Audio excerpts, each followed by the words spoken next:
I wanted to ask you, though, I was telling people this story about something you told me in 2016, and I thought it spoke to the power of Donald Trump's draw with his base more than any story I heard throughout that campaign.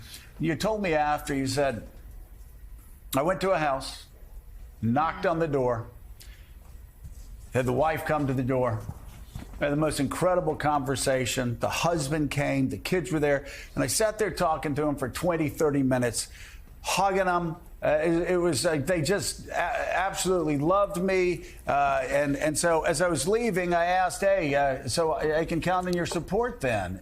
Oh, no, Governor, we're voting for Donald Trump. It was again, it showed this remarkable connection with the base that Donald Trump had. I'm wondering, though, aren't you facing a lot of that as you go back to New Hampshire in 2023 and 2024? And I will tell you, you have an impeccable memory of that story, except in one respect. It wasn't me, it was Mary Pat. And what the family they said that to Mary Pat. Yes, and what the family said to her when she got done after they said, "We love your husband. He's blunt. He's smart. He's direct. We think he's great." And then they said, "Of course, we're voting for Trump, and we hope that they pick your husband as vice president or attorney general." And she said, "Well, if you love my husband so much, why are you voting for Trump?" And she said, "Oh dear, your husband's a politician." Now, see, that's the difference, Joe, and that's the part of the story that's really important as we look to now, because then he had no record. He had no record. And you know, it was hard at the time. We all knew the idea that he was going to build a wall across the entire border of Mexico he was not going to get it done, but you couldn't prove that he couldn't get it done. Now we actually know he didn't get it done. Anybody who thinks Donald Trump's not a politician anymore is not paying attention. And so the argument is different. There is now a record to talk about and discuss. Now, unfortunately, in our primary, there's very few of my adversaries here who are willing to discuss it. I think that will change as we go forward.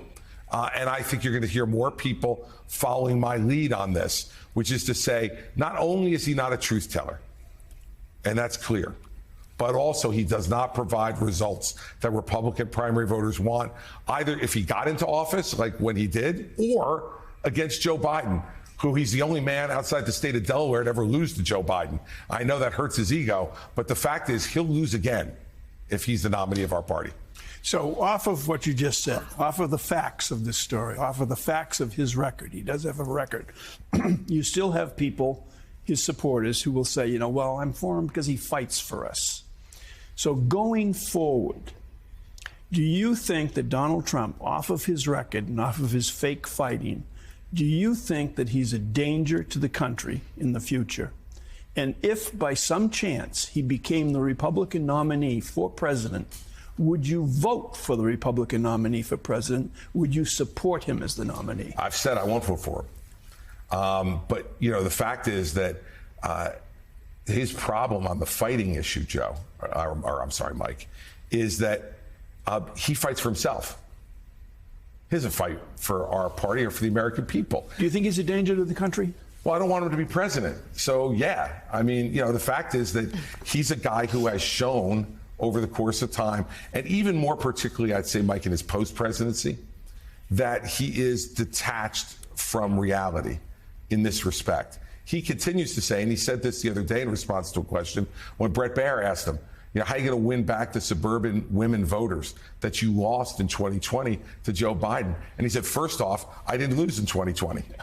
So we don't need a candidate as Republicans who's going to continue to look backwards and try to refight the 2020 election. He's even in the race he won in 2016, he's trying to refight the Nevada election. And imagine saying in that interview yesterday in Nevada, he called it a disgraceful state.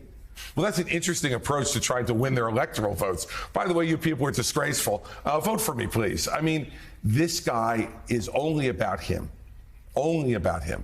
And to the extent that he ever does anything going forward that's positive for the country, it's coincidental. You know, for the folks who say, like, oh, you know, and this is the out right now, I know he's not a good guy, but I like his policies. Well, if you do like those policies, and there's some of those policies that I like and agree with, why would you ever hire him to execute them? He can't. He has shown he's unable to execute these policies. And by the way, who's going to work for him? And I thought, Joe, you and I had an interesting back and forth on Twitter about this a couple of weeks ago, where we went through the things he's called the people who worked for him, calling Bill Barr a disgusting pig. You know, saying Rex Tillerson is dumb as a rock and lazy as hell. You know, calling General Mattis overrated after calling him the greatest general since George Patton when he hired him. Who's going to actually, if he were to ever win, who would occupy these positions for him? I remember when he first hired Mark Meadows, he told me that this was the next Jim Baker. Now, Mark Meadows is cooperating against him in a criminal investigation. I wonder if he still thinks he's Jim Baker. I suspect he doesn't. So all these things create problems, and that's why I think it's impossible for Republicans ultimately, if they want to win the election in November against Joe Biden, which I think is vital for us to do for the future of the country. They can't nominate Donald Trump, and that's the argument to be made. And I can't tell you today whether it's a winning or a losing argument. That's why we have campaigns, and that's why we have elections. Can you help, Governor, many of our viewers, and Joe touched on this, who are listening to you right now and saying, I wouldn't choose Joe Biden over Donald Trump. You have disagreements with Joe Biden on policy. Inflation's too high right now. Those are all fair criticisms, of course. Talking about policy. But on the other side, you're making the case that Donald Trump is hurting the foundations of the country, that he led an attempted coup against the government on January 6th. He's trying to overturn a presidential election.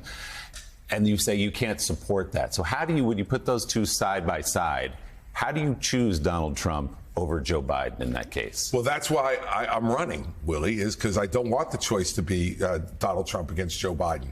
And so, you know, I've already said, I answered Mike's question as directly as you could.